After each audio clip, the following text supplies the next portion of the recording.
Hello? Hello? Hello, Deborah, it's Edward again, yes. Can you hear me? Yes, I can. Okay, it's good signal, okay, sure, yeah. Just getting back to where we were, tell people who you are, just so, yeah, we know, yeah, just people who are listening who are unfamiliar with you, who you are and just what you're doing in this local elections.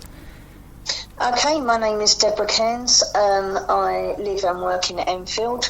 I'm a mother and a grandmother. Also, I'm standing for UKIP in the local elections, as I have done in the previous two general elections. I think it's important that we make a stand for what we truly believe in. Okay, and thank you for coming on the show. My first question will be, what will UKIP do for local councils that will make them different from what the other parties would do, or I suggested they would do? Well, locally we believe that the power rests with the local people. We'd introduce by way of local referenda and ensuring communities are listened to. In UKIP we have a no-whip policy which enables our councillors to do duties that they feel that the people need without being afraid,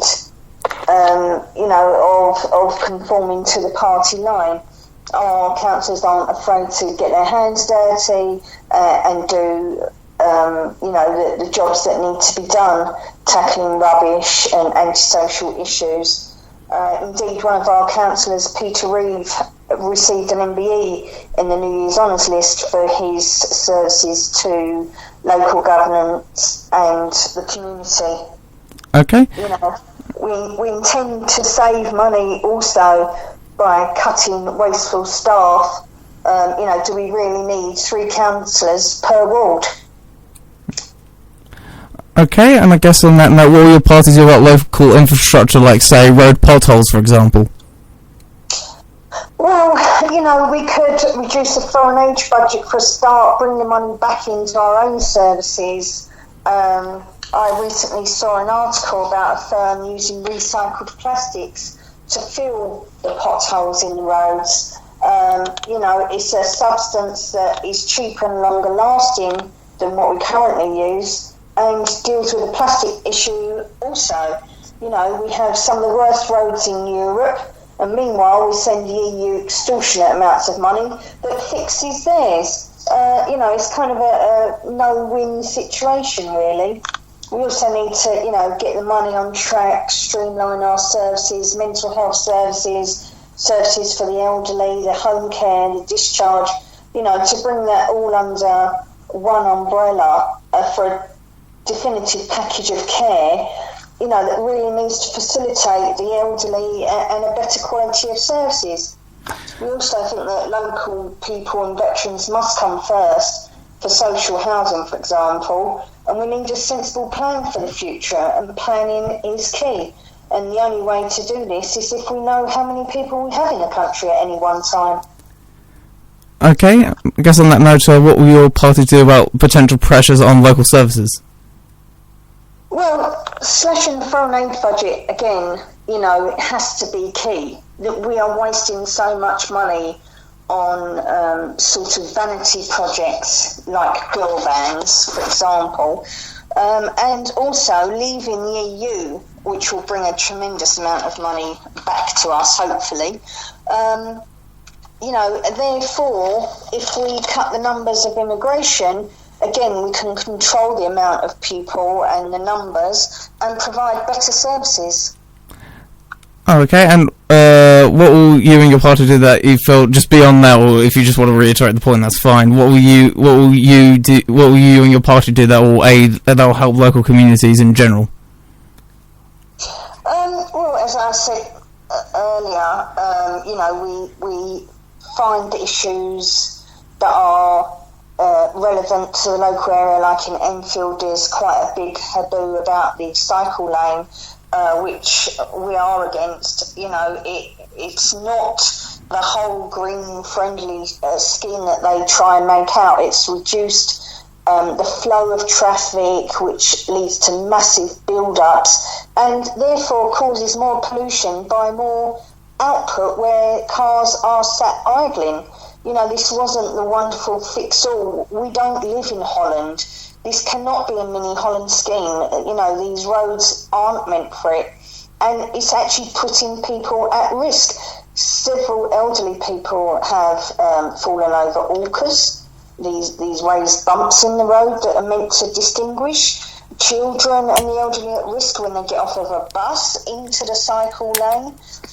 These sorts of issues that people want raised, and their voices aren't being heard because they're run roughshod over by the councils who want to do these things and, for their own vanity projects, and it's not what is good for the community. Okay, and on that note about the party just in general, how do you feel that according to various polls and reports that UKIP is seen as irrelevant in a post-Brexit world, especially with the various splinter groups that have risen up recently, like For Britain and the Veterans and Democrats Party? Does the party feel that is a problem, and if so, what is the party doing to combat it, do you think? No, I think really it's a little bit of wishful thinking for them. UKIP has been around for the past 26 years, and I think we're going to be around for the next 26 years. We proved, in 2015, achieving major party status, that we have the ability for longevity, and people want us around. Yes, we took a bit of a beating at the last election, but that was on bad advice, and the promise of delivering Brexit, which, we stand on a cross-party platform with the Tories, for example, who want Brexit, for the side that does want Brexit, and we thought the best for the country and not for ourselves, and I think that, a lot of media will play us down because it's in their narrative to do so, and we are, still relevant and keeping a face in the communities and the area all around. And I guess on that note, just to be a bit objective here, do you feel that UKIP may be harmed in these elections by recent controversies, like, say, the Henry Bolton scandal and arguably your leader Jared Batten's views on Islam, for example? I don't think so terribly. People will always get a hobby horse, as it were, and take issue with something. There's people that have taken issue with Henry Bolton's infidelity, shall we say, but that is part and parcel of general life. You don't go to a job with a man and all of a sudden he's sacked from a job because he had an affair with somebody else. Certain parts of life are called your private life for a reason, and they should remain private. However, if you are in the limelight and in the general sphere of the public, you do have to uphold to certain qualities. But I don't think that would detract too much from our general party core. And actually, a lot of people have come back to the party because of Gerard Batten's hardline stance on Islam. Not particularly on Islam itself, but on FGM atrocities and the sort of the women's stance, if you like, where it's unequal for women in Islam and from those communities. Okay, and I guess on a different note, what made you decide to run as a candidate, and specifically for UKIP? Well, I joined UKIP, a few years ago, and it kind of resonated with me. Before that, I wasn't affiliated with any party. I wasn't interested in politics, and obviously I've run in the last two general elections, and this time I gave up my job to be able to run as a local candidate, because I feel strongly that we need a different representation. We need something new and not just the same old two-party,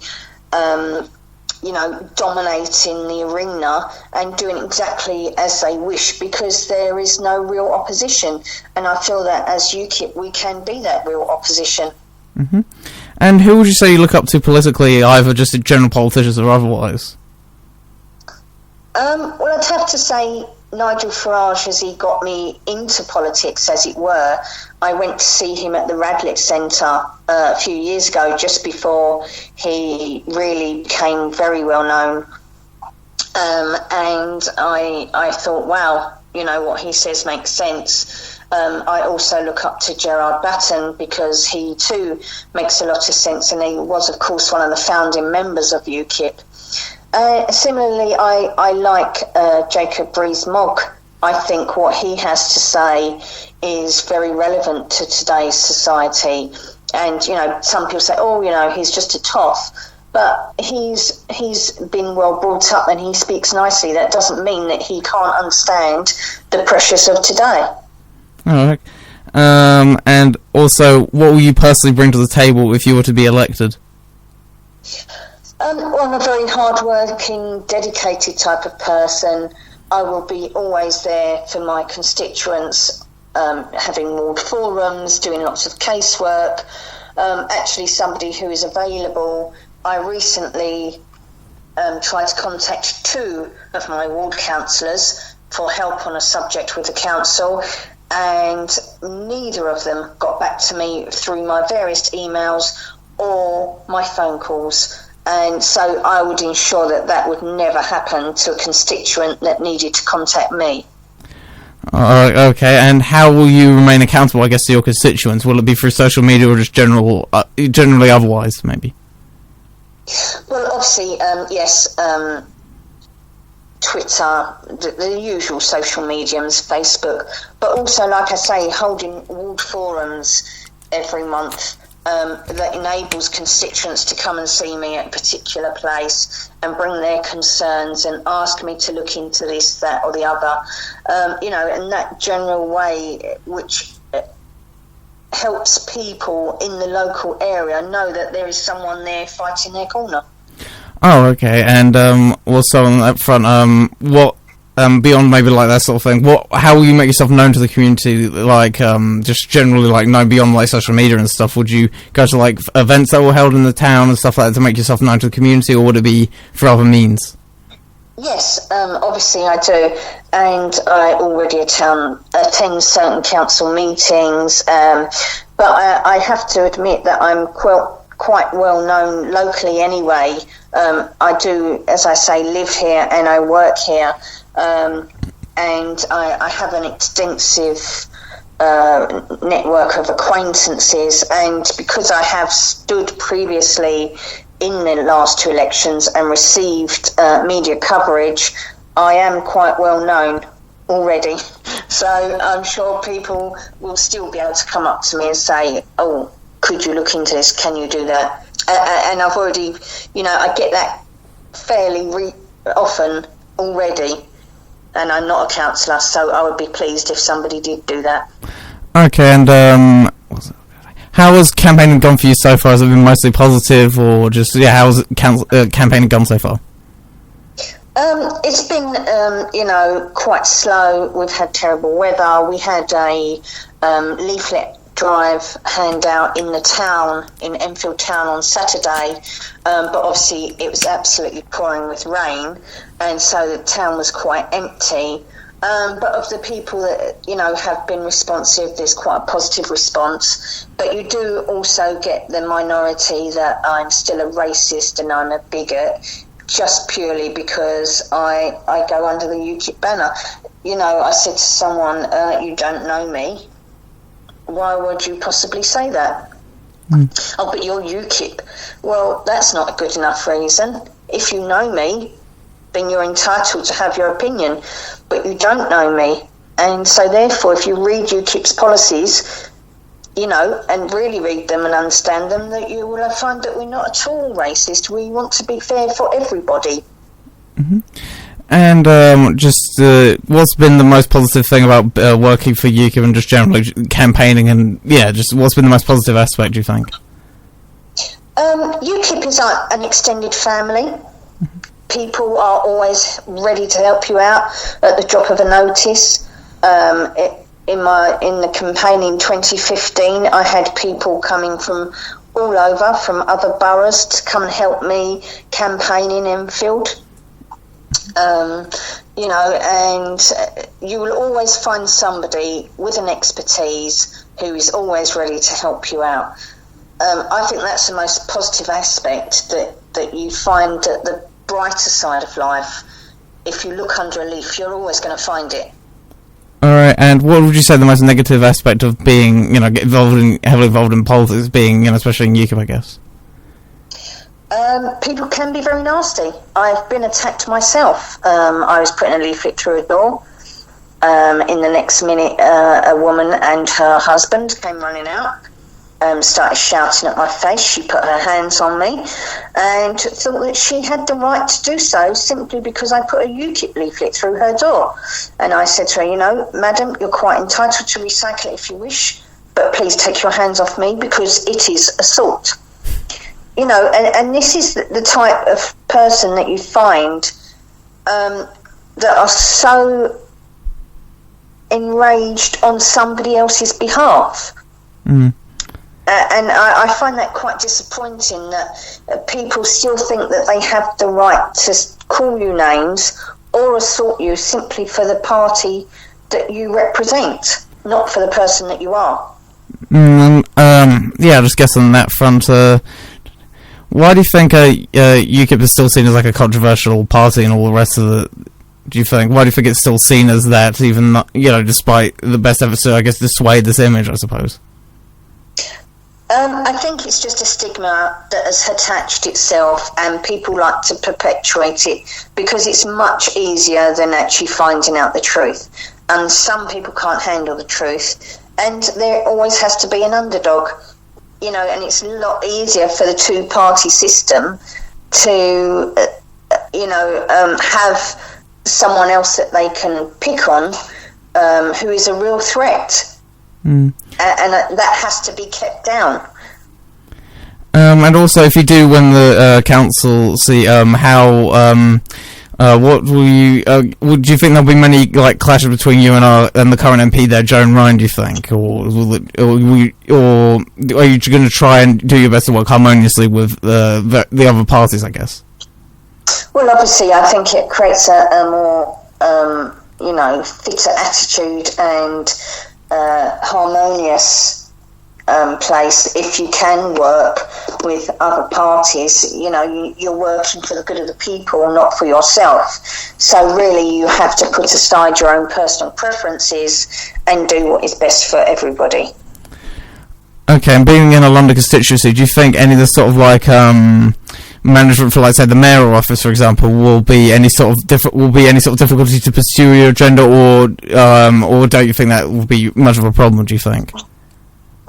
I don't think personally that will affect much. We do have obviously two representatives in the London Assembly, so I don't think that will be much of an issue. Okay, and on that front, I guess, what do you think about the job? What do you think about Sadiq Carter's mayor? Do you think he's doing a good job? Just because I've asked the last two candidates is for continuity. No, I don't. The crime rate has risen drastically under his leadership, and I think this harks back to the cutting of police officers. And as much as he wants to blame government, he could have stopped it. He can, effect change on the streets and allocate more police. Cutting services such as closing police stations. Enfield Town has gone now, Southgate police station has gone, and our nearest police station is Edmonton Green. These kind of things just perpetuate crime because there's no one there to look out for it and to nip it in the bud. Fair enough. And I guess on the subject of politicians, who would you say our best and worst Prime Minister has been, do you think? Worst has to be Tony Blair, purely for the war crimes. Yep. And the best, Maggie Thatcher.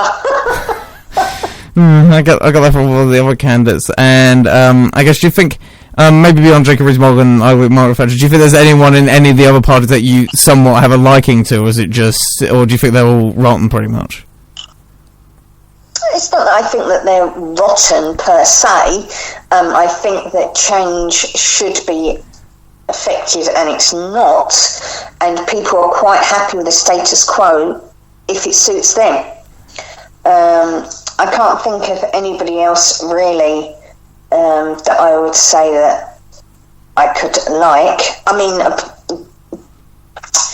Michael Gove at a push, Ian Duncan Smith at a push.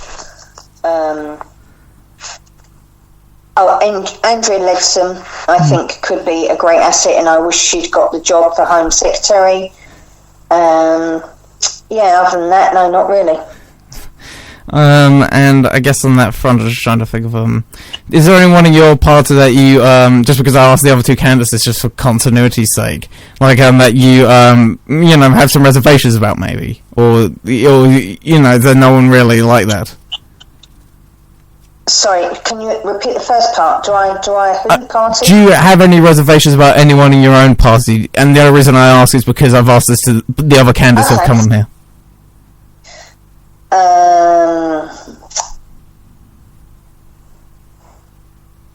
Not really. I guess maybe in Wales. All right. There's a suspects. I wouldn't like to name any names, but there's been some quite sad goings on. So other than that, no, not really. I have faith in all of them. Fair enough. And I just guess on that front about UKIP and stuff. Why do you think there's been so much over the last couple of years after the Brexit referendum, after Brexit, so many collisions within the party involving various leadership changes and the like? And do you think Jared Batten has, I guess, stopped all the disunity going on? Yeah, I think Gerard Batten is the man to bring everyone together, and indeed we've seen from the recent upturn in numbers by the hundreds of UKIP members that he is affecting, some unity between the members. Yes, obviously we have lost a lot of people to splinter parties such as For Britain and the Democrats and Veterans Party, but not any in a significant scale that would affect the actual stability of the party. I think Jared Batten will be a great asset as a leader for UKIP, and it is a shame that we have had so many leadership contests. But a circumstance, and you can't always get, you have to kiss a lot of frogs before you get to the prince. Yeah, that's true, I guess. I'm just trying to think of other questions. One other thing maybe is that why sorry, just trying to think. What will probably be the clincher, I guess, for UKIP at these local elections? Say, if you like in 2013, where they won a good chunk of council seats, what would you think? Oh, well, I think it was 2013, if I'm not mistaken. What will be the clincher that will win it for you? Do you think? I'm not sure. We need to gain as many council seats as we can, obviously, and just not obviously to lose any more than we already have. I think that we have quite a strong message to send out. Is what people like, and will sway people's minds to vote UKIP. Mm-hmm. And being on the topic of Enfield, how do you feel that Theresa May came down on Saturday, which I didn't know about?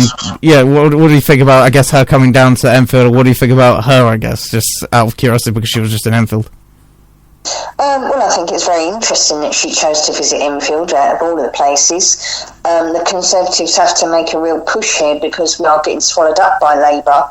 So in that respect, I do understand her visit.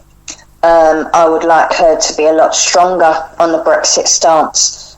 She's far too wishy-washy for my liking, and seems to backtrack a lot to whatever's in favour at the time. If she gets more pressured into a certain idea, she'll run along with that. And I think that for good leadership qualities, you cannot do that. You need to stand firm, and you need to stand firm in your own beliefs and not keep having, pandering to other people.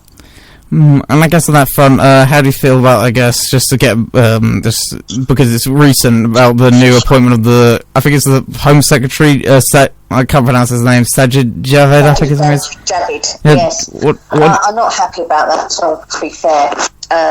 Again, he's a Remainer, which doesn't bode well for the Brexit people or the Brexit cabinet. I feel he can do Theresa May a lot of damage by undermining certain policies that she'd already laid out when she was Home Secretary, such as immigration numbers, and he wants a mamby-pamby, softly approach to illegal immigrants and not a hostile manner, where, you know, ultimately illegal immigrants have broken the law. And this is what people must realise. They have broken the law. And under such law, you know, people expect punishment. That is the system that we do have in this country. And, you know, they must be seen, because otherwise we will be absolutely flooded with illegal immigrants. People will be dying left, right and centre because they think that they can get to this country and it will be giving them everything on a plate, and we'll see hundreds and hundreds more deaths in the Med because of this softly approach. And actually I think that's quite scary. You know, it already you see people jumping out of lorries on the M25 in the Kent countryside. You know, it has to be stopped, and whichever way you want to word it, whether he wants to go a softly approach and say, oh, you know, we just think that you might not do this, it has to be stopped. Mm-hmm. And I guess on that front, what you were talking about Labour doing, you know, eating all the votes in Enfield potentially, or something like that. Why do you think they are gaining? I guess, you know, legway. I guess, which they hadn't been for a few years. Do you think? Why do you think they're getting leeway? Do you think? Well, there are several reasons. When Joan Ryan actually got in, it was a big shocker, especially since she'd had such expense fiddles going on, and people, when I canvassed people, they were absolutely adamant that they didn't want Labour to get in. I think there is quite a high ethnic minority vote that tend to typically vote for Labour anyway, and you see that more often, especially the other side of the A10, like Enfield Highway Way, you know, Turkish Street Way. These sorts of wards are all typically higher minority areas, and I think that is where Labour is gaining ground by, and especially students, by promising students, you know, fairy tales and no fee tuition or lower fee tuition. Ultimately, someone has to pay the price, and if we're going to have no fee students' tuition, what is going to suffer in its place? Is it going to be the elderly with a care system as it is already on its knee? Is it going to be the hospitals with no extra nurses because we're paying for students to go and study, you know, musical arts or something, or, you know, social media studies and things like this? I think that sort of pie in the sky promises can be quite dangerous. And I guess on that front, what do you think about, I guess, Jeremy Corbyn and also the recent scandals, I guess, involving the anti-Semitism supposedly rife throughout the Labour Party? What do you think about those issues? Well, absolutely horrendous. I cannot believe that it is allowed to run free rein through the Labour Party without really anyone batting an eyelid until now. And even so, he still tries to deny that it's a problem. And you're never going to get to the root of that problem unless you actually accept that the problem exists. I mean, I saw him the other day on TV trying to rubbish the idea that there was anti-Semitic feelings running deep within the Labour Party. But I actually know of two Labour members who are Jewish who have resigned their membership because of it. And I think he'll see a lot more resignations and abandonment of the Labour Party through this scandal. It's absolutely horrendous. And I guess more on a more lighter note, what do you think about because I asked the other people I've had on here, who's probably the most senior person you met in your party, although you probably answered that question earlier? Well, I've met every leader in the last since 2014. Mm-hmm. I've met no, not 2014. Yeah, 2014. I've met every leader since 2014, all the way back, like I say, from Nigel Farage, Diane, obviously Gerard, I've seen him a lot. Henry Bolton, I was at a dinner with, I've met him several times. And, of course, Paul Nuttall, I've met him several times also. He's great, and campaigned with him up in Bolton. Mm. And I guess on that front, what do you think about Henry Bolton starting his new party called One Nation? Do you think that will go anywhere? No. Yeah, very good point. And unfortunately not. Unfortunately not. For him, unfortunately not. But no, it won't. I don't think so. And yeah, you've who's probably the nicest out of all of them, or do you think they're all just generally great people to hang around with? Do you think? Who's great? Do you when you've met these people, or do you think there was were they all good? Were they all good people to be around, or do you think there was any that rubbed you the wrong way? Do you think? I'm just trying to get some. I don't know, just because again I asked the other guys this, I wanted to get some continuity here. Yeah. No, they're all lovely people. Mm-hmm. All of them. Diane James was quite shy. Mm-hmm. And she's quite softly spoken. She's quite a private person, but she's lovely. We campaigned in Rochester and Strood with her. Paul Nuttall's, loud and out there, and Nigel is what Nigel is. And he always makes time. He always makes time to say hello, shake your hand, have your picture taken, as does Gerard, and he came to our Christmas function. He put himself out to attend a function in Enfield to raise money for our branch, and I think that's fabulous, and he is a wealth of information. If there's anything that you want to know about Brexit, the way to escape the EU, he is the man to go to. He is Mr. Brexit, fountain of information. Mm-hmm. And on that front, I guess, about Brexit, why do you think? Why do you think, like certain parties, like say the Liberal Democrats, try and exploit? Why do you think there's such a legitimacy given to the very anti-Brexit vote, like exit from Brexit sort of thing? Even though, if had it been the other side, like say if Remain had won, people would have denounced former Leave voters as losers or whatever. Why do you think there's such a, I guess, legitimacy given to exit from Brexit sort of style campaigns as opposed to it had it been the other way around? Well, again, this is where the hypocrisy occurs, and it is such an ingrained monopoly that they think that they have the right. I mean, they say about the Remainers and the Brexiteers. I haven't heard of any Brexiteers inflicting on people the language and the atrocities that Remainers have done, and the demonstrations, and it's the same thing with Trump. He is a democratically elected leader of the free world, of one of the biggest countries on this earth. How dare you say, oh, well, he doesn't speak for me. No, he doesn't speak for you because you don't live in America. You have no right to try, and this is another thing with Sadiq Khan. Oh, we don't want him to come to London, all this sort of nonsense. Make sure you have process. How can you incite people to violence over a democratically elected leader? That is like people in America saying, oh, let's demonstrate and protest against Theresa May. It's ludicrous, absolutely ludicrous, whether you like him or you don't. It is democracy. And that has to rule. Yeah, and what do you think about Donald Trump, if you don't mind me asking?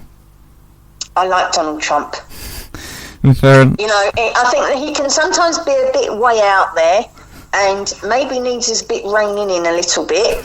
But basically, his foundations are solid. Mm-hmm. And, you know, he has built businesses. He's not just some pie in the sky, let's leap on this type of bandwagon person. And he has made, you know, he has done what he said. He has done what he said in his election promises. And he is making inroads into that. And you cannot fault someone for keeping to their word. Well, do you think there's a general level of hypocrisy with all these politicians like Sadiq Khan? I saw the other day on Question Time where Diane Abbott and Caroline Lucas, the Green MP, calling for protests against Trump, which they probably know will turn violent, and that's why they don't. Do you think there's a hypocrisy there when they? I know, and Jones as well also said the same thing. They protest this, but they don't complain about the Saudi prince or the leader of Egypt or Nursultan Nazarbayev, the leader of Kazakhstan, coming here. Do you think there's a double standard there? And why do you think that is? Exactly, and again, because it's what's most beneficial to them. But to be honest, I can't see how it's beneficial to annoy one of our biggest allies from one of the biggest countries. Yes, all right, we want oil from the Saudis and everything else. But at the end of the day, they commit such atrocities on their own people. I don't know how you can stand shoulder to shoulder with these types. And, you know, same as Kim Jong-un. I mean, look at him and the oppression of his people. And yet, if he was to come here, we'd still welcome him with open arms and, you know, and lay out the red carpet. And yet Donald Trump has been downgraded to merely a fleeting visit. It's outrageous. And these people need to get over themselves. And how Diane Abbott can say anything at all when she can't even answer her own questions on her own party. And I find it interesting that sort of like the cynical like way these politicians work, as I was just saying, about how they know these people are going to start rioting and stuff like that, so they just bluntly say, oh, peaceful protests that don't get done for something to riot. Do you think they cynically know the fact that these people are going to start rioting and just want to cover themselves? Yes, of course they do. The rise of groups like Antifa and these far left fascist groups is absolutely horrifying. It is so scary. They know that there will be violence, as you say, and they do it to make the right look bad, whichever way you go about it. Now look at that time when Nigel Farage and his family were eating dinner in a restaurant. They all came in, all dressed up, and absolutely barraged them, so much so that one of Farage's children actually ran out and hid in a field. Now that was all to twist it back on Nigel Farage being racist and everything like this. But nothing was done about these so-called protesters because it was their right, their freedom of expression. Well, how comes nobody else gets freedom of expression? And I find it interesting that the same thing that demonisation of politicians like Farage. I remember Russell Brand, for example, on Question Time a couple of years back, when he called him a pound shop, not pound, which I think any rational person will see as a compliment, but never mind. But why do you think they demonise people like Farage so much, or just general people like Trump, as you were saying, or why do you think they demonise, I guess, right-leaning politicians so much? Do you think? Because they're scared of them. I mean, they're especially scared of Nigel Farage, so much so that, some of the leaders wouldn't debate with him in the election. They are frightened of the message that he gives out because they know it's a lot of sense, and if enough people had the gumption to stand behind him, there would be a total whitewash in politics, and they are frightened of that, and that's why they will never introduce PR. Something that we really need. Proportional representation must be introduced if we are ever to see a fair political arena. This first past the post system only ever benefits the Tories or Labour, and that is how they like it, because they can keep people under control, and that's why they will never give credence to people like Nigel Farage, because they lose it totally. And I guess on that front, why do you think, talk about like left-wing stuff, like, why do you think various like celebrities and stuff like that support, say, like Patrick Stewart, I noticed recently, back like a second referendum on the EU and all that sort of stuff. Why do you think they all sort of lean left and demonize the right, people like Farage and whatnot? Because it's socially acceptable. It's socially acceptable to support the Tories or Labour, but it's not socially acceptable the way that they've demonised UKIP to support UKIP. You could be the most grounded person, have a member of every single faith in your family and they still call you a racist or a bigot or something. They will still find something. And this is why the perceptions must be changed. You know, until they are changed, nothing will ever be any different. Because I remember, like, I was on a couple of things about this. I remember telling a professor of mine that I was a UKIP member, and former UKIP member. She told me that, that white supremacy group, and I remember standing for UKIP in the, school election. I had someone drew a Hitler moustache under my nose. It's just that sort of demonisation of, UKIP. I just guess that's sort of also about, like, academia. Do you think the sort of, like, bias that gets in academia is not helpful in that regard either? No, it's not, and it's ingrained, I must say, it's ingrained from a very young age. In the primary school where I taught, I was a LSA, one-to-one teaching with children who have on the autistic spectrum. People, the children especially, used to come into school and say, Miss, I saw you in the paper, or etc. Miss, I got your leaflet through my door, because obviously they were delivered by Royal Mail. And at the time, the teacher of the class said to me, would you like to talk to children about politics? She goes, but you can't say what party you're from. Now, I thought that was hilarious, actually, because they all knew what party I was from, because they'd seen my face in the paper and on the leaflets and around town and, this sort of thing. And also my friend's daughter, who attended Enfield College, was told categorically, do not vote UKIP in the elections. I think this is outrageous. So from even primary school children, they're indoctrinated to know that voting for an alternative right party is wrong. Yes, and I guess and it follows all the way through to the lefties, and I think the unions have a big influence in this. The unions now are stronger than ever before. People don't think so, but in universities, I myself attended Brunel University from 2005 to 2008, and the union there was very strong. And I guess on that front, did you have any other sort of experiences like that? You know, being a teacher and having sort of like left-wing politics either shoved down your throat or being told to promote that sort of thing? Did you ever have that experience beyond just the ones you cited? Yes. The secondary school where all three of my children attended, I asked her if we could take our YI guy in and speak to the older students who were taking politics.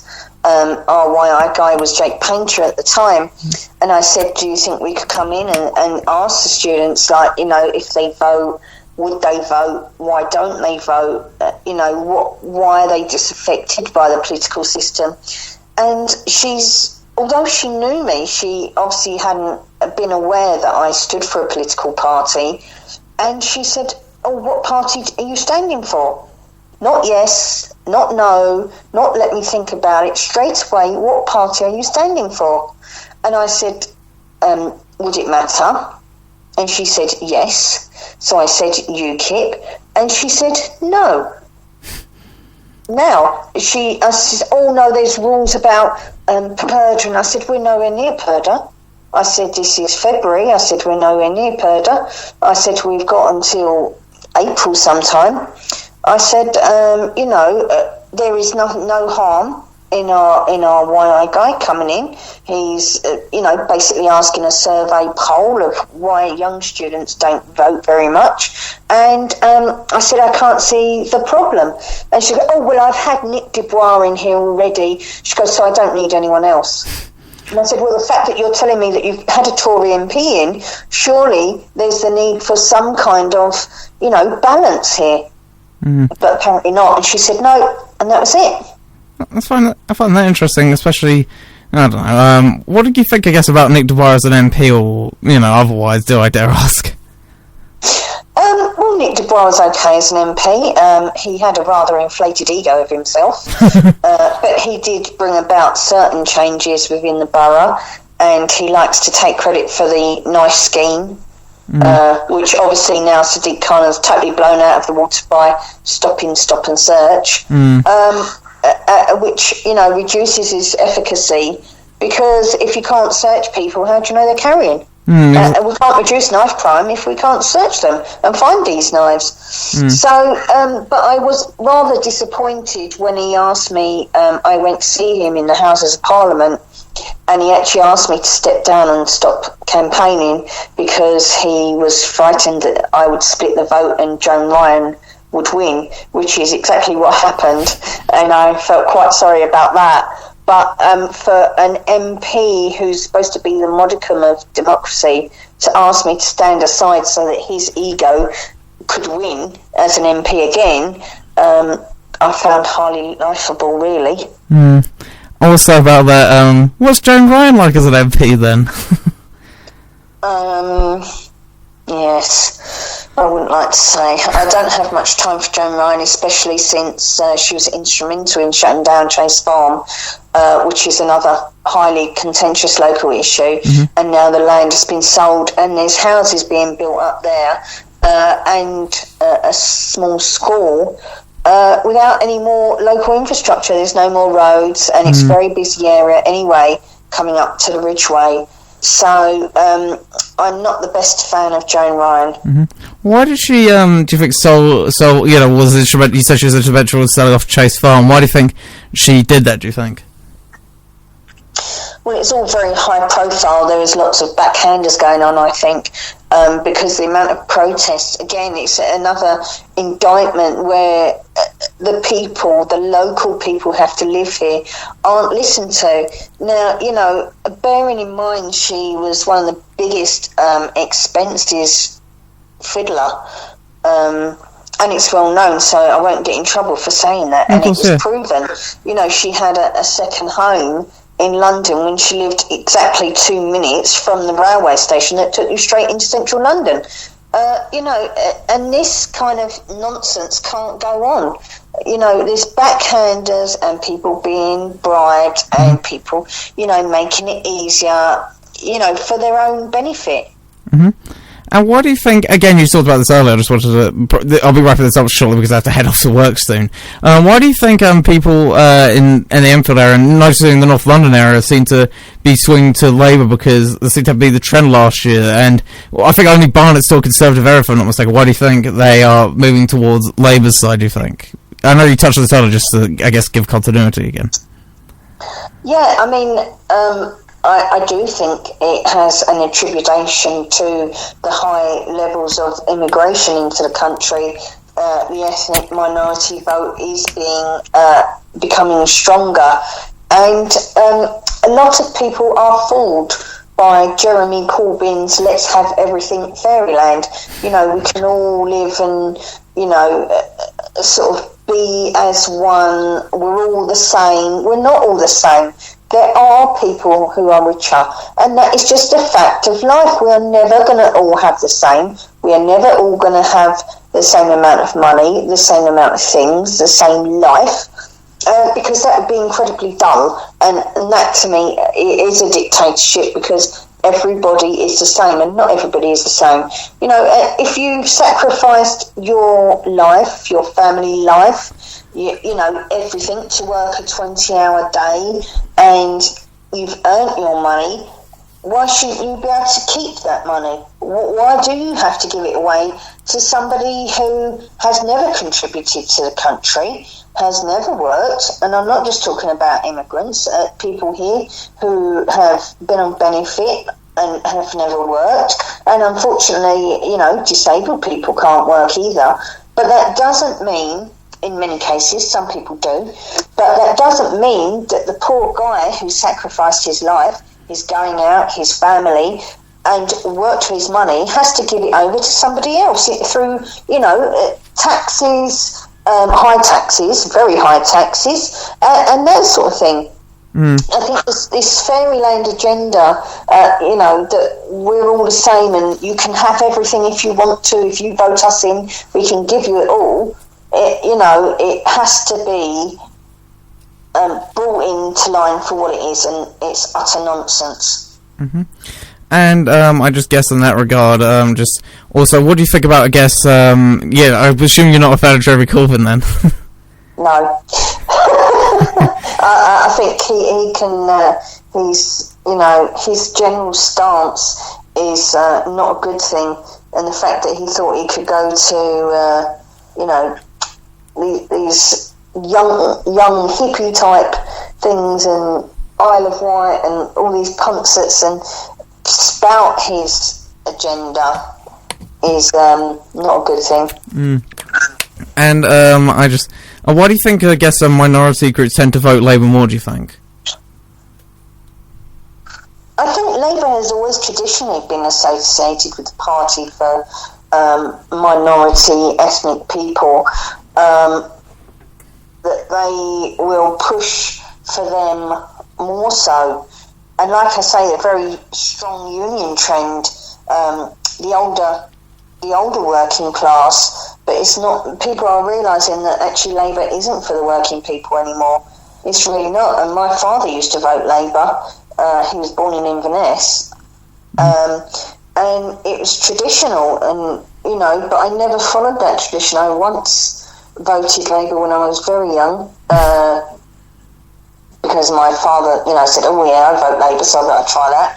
And I once voted Conservative, and then I didn't vote again because I thought they all spoke nonsense and all liars. Yeah, fair enough, and not much has changed. No. And what do you think will be the future of UKIP from this? Will be my final question before I go. Last question. What do you think will be the future of UKIP from here on in? I think that we have got the potential to carry on and rise up from the ashes, especially under Gerard Batten's leadership.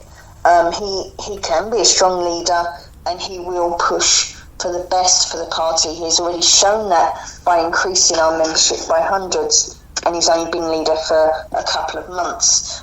Several, policies have been put into place, and big changes within the party that will enable us to once again be a force to be reckoned with. And the final question I'm just going to ask, I just need to get it out quickly, and just so I can, thank you for being on, by the way, is just getting up. Sorry, what is your favourite song? Because it's a radio station, I might as well play it. And yeah. Oh, fabulous. Well, my favourite song is Purple Rain by Prince. Okay, sure, I'll just put that on. Hopefully I can find it on this. If not, I'm just going to go on YouTube because I don't particularly care. And thank you for being on. I'll just play that if I can just get it up. Give me a second. Okay, lovely. Thank you very much for having me. That's alright, and good luck on Thursday, by the way. Good luck on Thursday. Thank you very much. Okay, thank you very much. I'll just see if I can put it on just to close this out. Oh, never mind, I'll just put it on YouTube easier.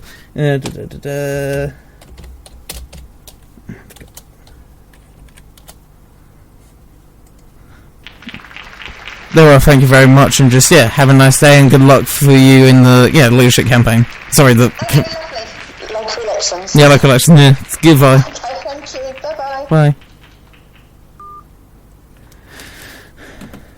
Okay. How does fucking sound?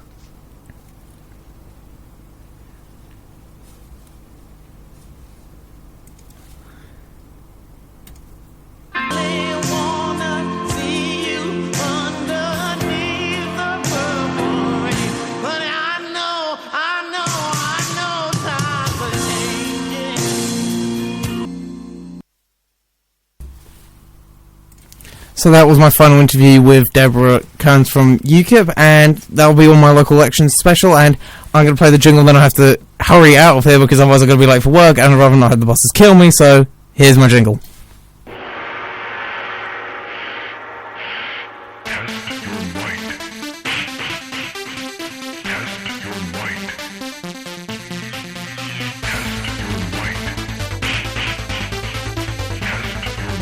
Votes and discussion.